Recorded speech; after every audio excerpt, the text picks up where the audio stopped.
केशरिया हिंदू बाहिनी राज्य सभापति संतोष कुमार भल बयस 54 वर्ष घर बलांगीर जिला पिता शशिभूषण भल। संतोष कुमार वृत्ति व्यवसाय जड़े गोसेवक एवं समाजसेवी। जीवनर मुख्य उद्देश्य गोमातार सेवा करने गोमाता को सुरक्षित रखा एवं गोचालाण को बंद करने। एथिपाई संतोष कुमार भल बहु असुविधार सम्मुखीन होइचंती। आउ समाज को कहिचंती कि गोमाता प्रत्येक भारतीय नागरिकों द्वितीय माता। माटीए 9 मास पेटरे रखी पिला को जन्म दिए एवं आउ गोटे वर्ष निजर क्षीर दे पिला को लालन पालन करे। आउ तापरे जन्म ठारू बड़ हेबा जाए गोमातार क्षीर पी बड़ हुए। प्रत्येक नागरिक गोमातार जत्न नेबा उचित। आउ गोमाताटीए जेते दिन क्षीर देउथुबो घरे रहिबो भल गाईटीए। आउ जेबे क्षीर देवा बंद करदेव मालिक गाईटी को नहीं कंसेई हाथ में बिकिदब नहले बाहर बुलालिया परी छाड़ीदब।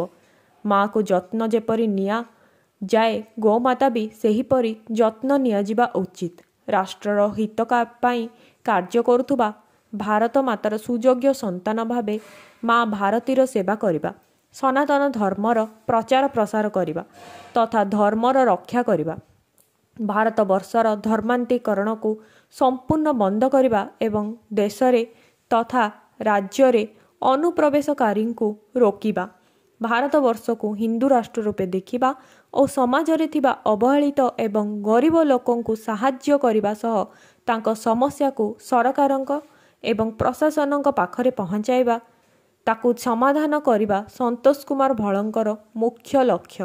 भुवनेश्वर गोमाता बर्तमान सुरक्षित ना कौटी ना कौटी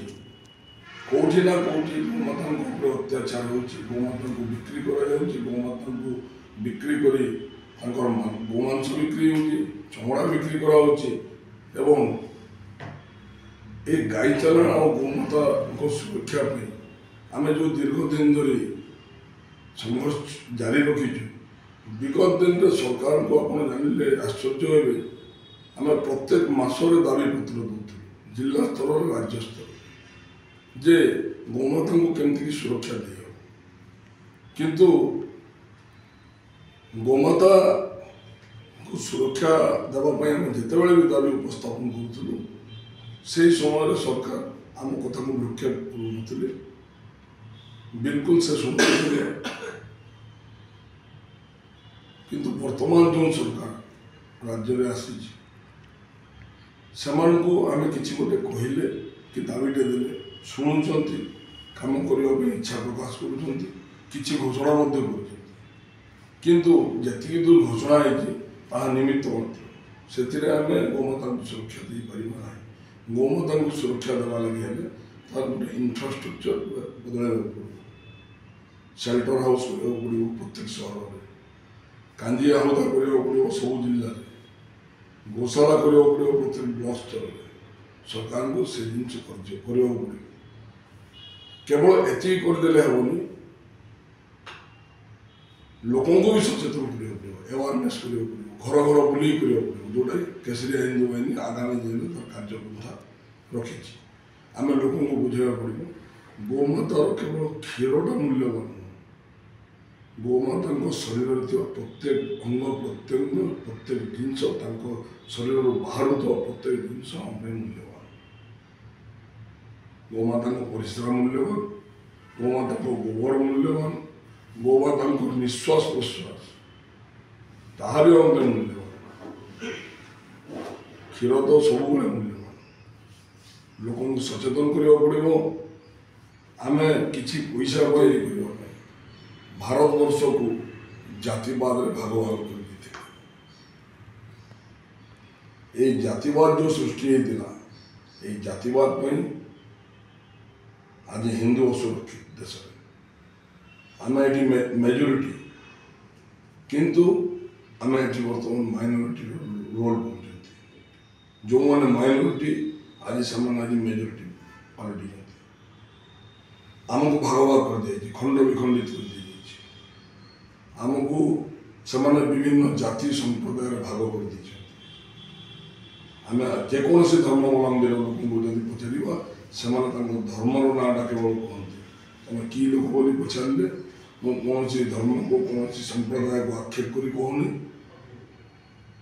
से नीति आदर्श विरुद्ध किंतु जब जाति बाबद बुझे धर्म ना कहते किंतु सनातन धर्मी हिंदू धर्मावलंबी मानक जब पचरा जाए भाई तुम कौ लोक से किए कहे मु ब्राह्मण किए कहे मु क्षत्रिय किए कहे मु कर्ण किए कहे मु भंडारी किए कहे मु धोबा यही जातिवाद आज हिंदू सुरक्षित यही जातिवाद को आमको भांगा पड़ो आम चाहूँ आम समस्ते हिंदू एक समस्ते जी हिंदू होती समस्ते आम एक आम भर कौन जाति ना समस्ते मिसिकी भारत वर्ष को हिंदू राष्ट्र को परिणत करवा यहाँ हूँ केसरिया हिंदू बाहिनी लक्ष्य एवं उद्देश्य तत्सहित अनुप्रवेशकारी को रोकवा आज आपण मैंने जाने आश्चर्य है सर हमारे और गोटे क्वेश्चन अच्छे जनता पचरा हमारे गौशाला टी क्वेश्चन अच्छे जो हमारे राज्य रास्ते जो गो मैंने होचन गो मैंने तर माँ टी आसी छाड़ीना टी आजाद है बुलिया पे मार आम जमी बुलूचे आम जमी आजाद दरकार से टी बुलूचन बीएमसी तरफ कटक म्यूनिसिपालिटी तरफ गौशाला नहीं बांधी छाड़ी से केते दूर यथार्थ ठीक सेटा तो यथार्थ नुह स्वाधीनता समस्त किंतु किसी क्षेत्र में करने आम किसी जगह आम भी कहूँ प्रशासन को भी तुम्हें नहीं कि गौशाला रख जिते जो अंचल में गोमाता संख्या रास्ता पर बढ़ी जाए गुड़ाए दुर्घटना भी दुर्घटना हो दुर्घटना घटाई व्यक्ति विशेष भी मृत्युकरण हो गोमाता मृत्यु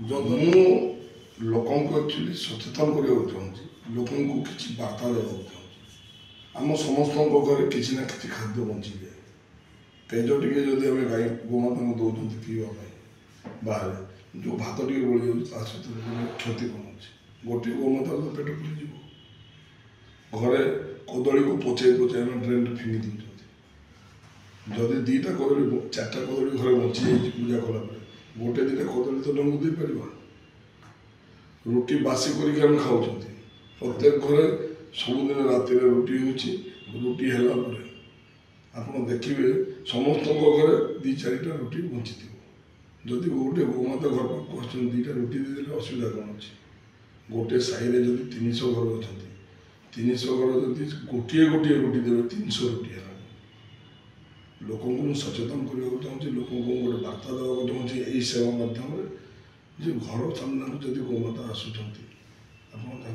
दिंतु किसी ना कि खाया दिंतु मुझे कार्यटा मो घर पाक जो गोमाता गुड़ा खावा आसती दीर्घ 4 वर्ष धरिकी चली तथापि लोक बुझीपार मुझे तो क्या कहबी तुम्हें खावा दिव मो कार्य को देखिए किसी लोक अनुप्राणित हूँ यह मो चिंतार रखी किंतु किछि 4 वर्ष भितर मु मोटामोटी जदि चिंता कर 1% लोक बदली ना कहवाटा ठीक नुह मुझे 4 वर्ष भितर मुझे आशा करूँ 20 ରୁ 30% लोक बदली जाए लोक यही रास्ता को अवलंबन करेंगे किसी दिंतु मुझे कहूनी कि आप घर निज पेट काटिकी 2000 टका डेली खर्च कर एक भी कहूँ किंतु जो जिन वेस्ट कर फिंगी दौरान ताकू आम खाया देने असुविधा कौन अच्छे जो दिन सरकारी योजन मागणा चाउल मिलूँ आपण मैंने देखुए जो साई को पशिजे ड्रेन रे भात पड़ हांडी हांडी भात फिंगी दौरान परिवा काटिकी कोबी डेम्फटू आरंभ कर कोबी पत्र फिंगी दौरान से जब आम गोटे गाई को खावा देवा गोमाता को खावा देवा क्षति कौन अच्छे लोक सचेतन हमार दरकार अच्छे लोक गोटे बार्ता मुझे चाहूँ केवल बलांगीर नुह मुझा सारा बुलूची राज्यर जेकोसी जिला को जाए जो भी बुला गोमाता कि षंड जहाँ भेटे मो पाखे जहाँ था जदि मो पाखे किसी ना पाखे जो दुकान अच्छे दौड़ी जाए गोटे पाउरुटी कि बिस्कुट टी खावा कहीं से भोक लगे कहीपर आमको भोक लगे आम कहीपर मागि पार्टी दरकार पड़े पैसा ना लोक पैसा धार आनी खाई ए समाज में समस्ते निज पेट कथा चिंता कर किंतु आमको से निरीह जीव जो गोमाता आमको आज पर्यंत क्षीर जोगे गोबर जोगे गोमाता को परिश्रा जोगे से परिश्रा जी सका पीती कौन सी रोग हो ना मेडिकल साइंस भी रिसीव कर सत्य तो से गोमाता भोकिला थी आम खाई आराम से बुलूवा केते दूर यथार्थ। सर मोर आउ गोटे क्वेश्चन अच्छे आप जो प्रतिवाद करते गो मांस टी चालाण हो ट्रक रे कि एते जाऊँ टाउन जाऊँ से तो आप तो बहुत बाधाप्रत होती निश्चित रूप में आप भल कम कर जिते बाहर बाधा प्रतिबंधक आप सामने छिड़ा मु गुड़ाए जगह बेआईन को चला अटक चेष्टा कर बलांगीर सहर मुरीबाहा गोटे ब्लॉक कंटाबांजी निर्वाचन मंडल सेठी आम 3-4 थर बेआईन को चलाण को अटकई थरे 200 गोमाता बोझे गाड़ी को अटकई आम उद्धार करूँ थरे 70 गोमाता को लेकिन जाऊे गोमाता को उद्धार करूँ सेठी तृतीय थर जो आम गोमाता को उद्धार करने गलु 700 गोमाता को लेकिन चले जाते आप देखिले भावे गाई गोमाता को चोरैवा नौ चोरैवा नौ गोचारण कर किसी दूर नेला कंटेनर लोड कर आंध्र प्रदेश आम पाखे खबर आसाला पहुँचलु रसीद मांग रसीद मागिलु से आम रसीद आणिक आसु कहीकि आम 4-5 जन थी से मोटामोटी 60 जन आमको अटैक करने हिसाब से आगे आसिक जंगल में लुचिकी थे आम उपरको आक्रमण है गाड़ी काच फाच भांगे मत से अतर्कित भाव में पछपटू 50 जन ठेंगारे मारा भुजाली आक्रमण करते मु प्रथम कंटाबांजी डाक्तखाना चिकित्सित पुणी बलांगीर डाक्तखाना चिकित्सित होता परवर्त मुहूर्त में आम एफआईआर देलु से आम गोटे काउंटर एफआईआर देते डकायती और एट्रोसिटी आश्चर्य कथा से गिरफ हेले आम किंतु हाईकोर्ट में बुली बुलिक आमको बेल कर लुचिकी आम बुलू एवं बेल करके बाहर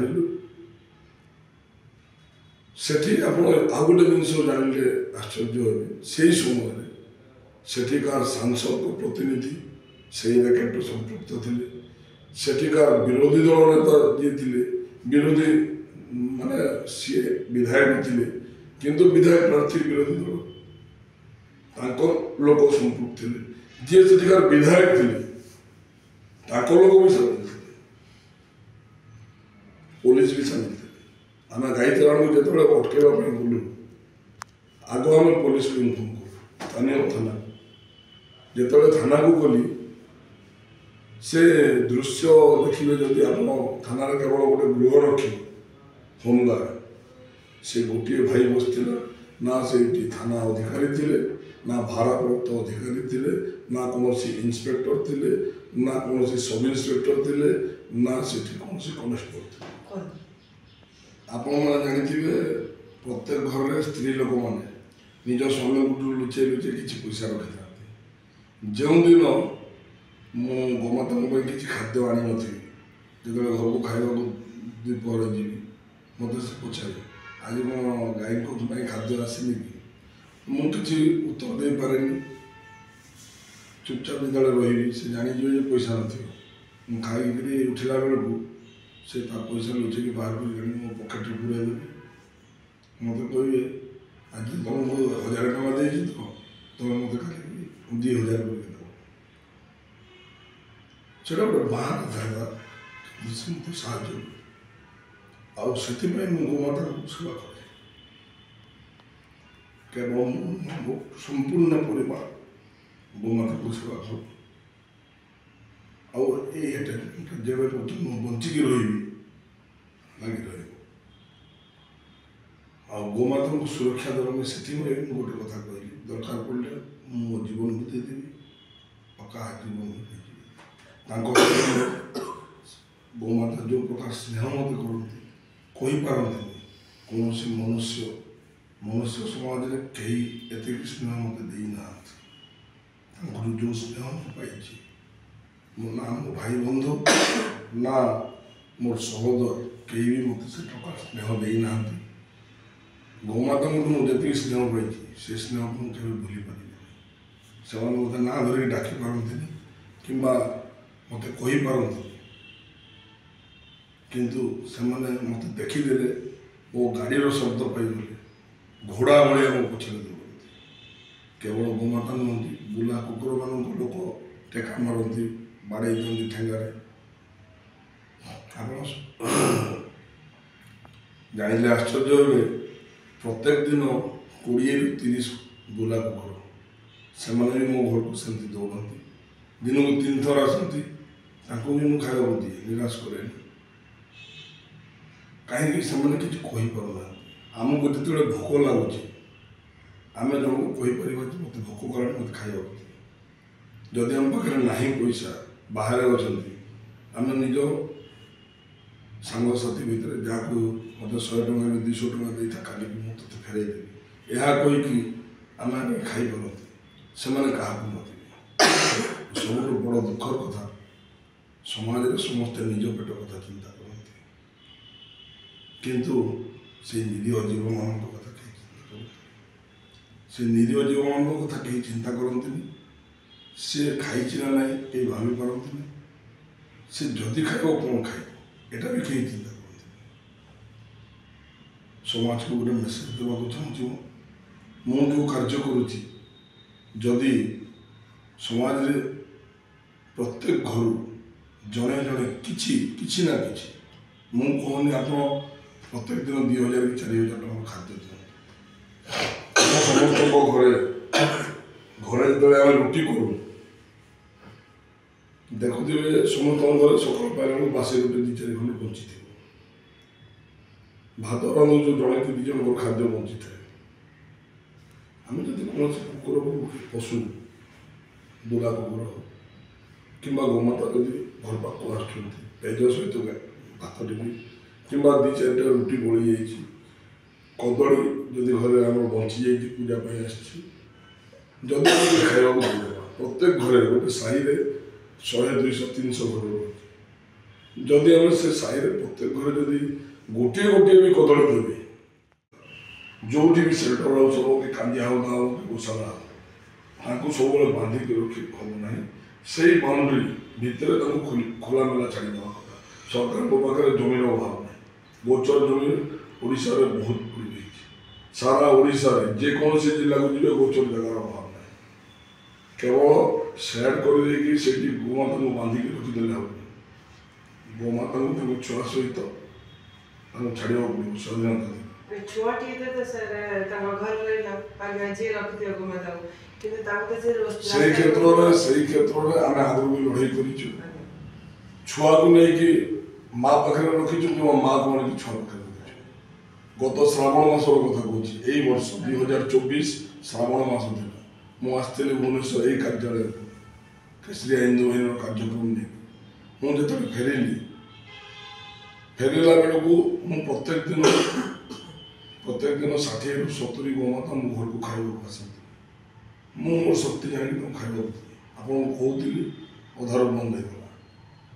ତ ମୁଁ ଯେଉଁଦିନ ଅନୁପସ୍ଥିତ ଥାଏ ଘରେ, ମୋର 12 ବର୍ଷର ଗୋଟେ ଝିଅ ଅଛି, ତା ନାଁ ହେଲା ଆସି, ଡାକ ନାଁ ପଲ୍। ସେ ଗୋମାତାଙ୍କୁ ଖାଇବାକୁ ଦିଏ। ମୁଁ ତା ପାଇଁ ଖାଦ୍ୟ ଯୋଗାଇକି ଆସିଥାଏ। ଘରେ ଆମର ଗୋଟେ ଛୋଟ ଛୁଆ ଅଛି, ଆମ ଘର ପାଖରେ ଘରେ ସେମାନେ ଭଡ଼ାରେ ରୁହନ୍ତି। ସେ ଛୁଆଟା ବି ତାକୁ ବହୁତ ସାହାଯ୍ୟ କରେ। ରିଷଭ ମହାକୁଡ଼, ତାର ବୟସ 11 ବର୍ଷ, ମୋ ଝିଅର ବୟସ 12 ବର୍ଷ। ସେ 2 ଜଣ ମିଶିକି ଖାଇବାକୁ ଦିଅନ୍ତି। ଆଉ ଗୋଟେ ମୋର ଏମିତି ପୁତୁରା ମାନ୍ୟ ହେବ, ପ୍ରୀତମ ମିଶ୍ର ବୋଲି ପିଲା ଅଛି, ମୋ ପୁତୁରା ହେବ। ସିଏ ବି ସାହାଯ୍ୟ କରେ। ମୁଁ ଯେତେବେଳେ ଘରୁ ପଳେଇ ଆସେ, ମାନେ 3 ଜଣ ମିଶିକି ଗୋମାତାମାନଙ୍କୁ ଖାଇବାକୁ ଦିଅନ୍ତି। ଷାଠିଏରୁ 70 ଗୋମାତା ପ୍ରତ୍ୟେକ ଦିନ ମୋ ଘରକୁ ଆସନ୍ତି ଖାଇବା ପାଇଁ। ମୁଁ ମୋ ଶକ୍ତି ଅନୁଯାୟୀ ସେମାନଙ୍କୁ ପ୍ରତ୍ୟେକ ଦିନ ଖାଇବାକୁ ଦିଏ। ସେମାନଙ୍କ ସହିତ ଯେଉଁ ଆଟାଚମେଣ୍ଟଟା ହେଇଯାଇଛି, ସେମାନେ ମୁଁ ନଥିଲେ ଆସିକି ଘରେ ଗେଟ୍ ବାଡ଼ାନ୍ତି ହକ୍ର ସହିତ। ଯଦି ଗେଟ୍ ଖୋଲା ଥିବ ମୋ ଘର ଭିତରକୁ ରନ୍ଧା ଘର ପର୍ଯ୍ୟନ୍ତ ପଶିଯାଆନ୍ତି। କିଛି ଖାଇବିନି, ଘରୁ କିଛି ଦେବେ ଯଦି ଖାଇବି, ଅଥବା ତଳେ ପକେଇକି ଦେଲେ ସେମାନେ ଖାଆନ୍ତିନି, ତାଙ୍କ ପାଟିରେ ଖୁଆଇଦେଲେ ଯାଇକି ଖାଆନ୍ତି। ମୁଁ ଯେତେବେଳେ ଖାଇବାକୁ ଦିଏ ମୋ ଶରୀର ଉପରେ ପୁରା ସେମାନେ ଚଢ଼ିଯାଆନ୍ତି। ଛୋଟ ଛୋଟ ବାଛୁରୀ ମୋ ଦେହ ଉପରେ ପୁରା ଚଢ଼ିଯିବେ।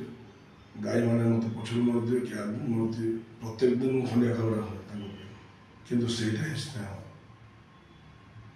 ସେଇ ସ୍ନେହକୁ ମୁଁ ଭୁଲିପାରେନି ଗୋମାତା ପ୍ରତି। ସେଥିପାଇଁ ମୁଁ ଆକର୍ଷିତ ଗୋମାତାକୁ ସୁରକ୍ଷା କରିବା ପାଇଁ। ସେଥିଲାଗି ମୁଁ ମାଇଣ୍ଡରେ ରଖିଛି ଯେ ମୁଁ ଯାହା ହେଇଯିବ ଗୋମାତାଙ୍କ ସୁରକ୍ଷା ପାଇଁ ମୁଁ ନିଜ ଜୀବନ ଦେଇଦେବି, କିମ୍ବା ମୁଁ କି କାହାର ଜୀବନ ନେଇଯିବି। ଯଦି ଗୋମାତା ଅସୁରକ୍ଷିତ ଅବସ୍ଥାରେ ଅଛି, ତାହେଲେ ତାଙ୍କ ଜୀବନକୁ ବଞ୍ଚାଇବା ପାଇଁ ଦରକାର ପଡ଼ିଲେ ମୁଁ ମୋ ଜୀବନ ବି ଦେବି, ଦରକାର ପଡ଼ିଲେ ମୁଁ କାହାର ଜୀବନ ବି ଦେଇପାରିବି, କିନ୍ତୁ ଗୋମାତାକୁ ମୁଁ ଅସୁରକ୍ଷିତ ଦେଖିପାରିବି ନାହିଁ। ଆଉ ଗୋଟେ ଜିନିଷ ବି ଆପଣଙ୍କୁ କହିବାଟା ଭୁଲିଗଲି ସେତେବେଳେ, ମୋ ସ୍ତ୍ରୀ ବହୁତ କୋଅପରେଟିଭ୍। ସିଏ ଯଦି ଏତେ କୋଅପରେଟିଭ୍ ନ ହେଇଥାନ୍ତା, ତାହେଲେ ମୁଁ ବୋଧେ ଏହି ସେବା କାର୍ଯ୍ୟ କରିପାରନ୍ତିନି। ଯେତେବେଳେ ଦିନ ଏମିତି ବି ଥାଏ ମୋ ପକେଟରେ ପଇସା ନଥାଏ, ପ୍ରତ୍ୟେକ ଘରେ ସ୍ତ୍ରୀ ଲୋକମାନେ ସ୍ୱାମୀଙ୍କଠୁ ଲୁଚେଇ ଲୁଚେଇ କିଛି ପଇସା ରଖିଥାନ୍ତି।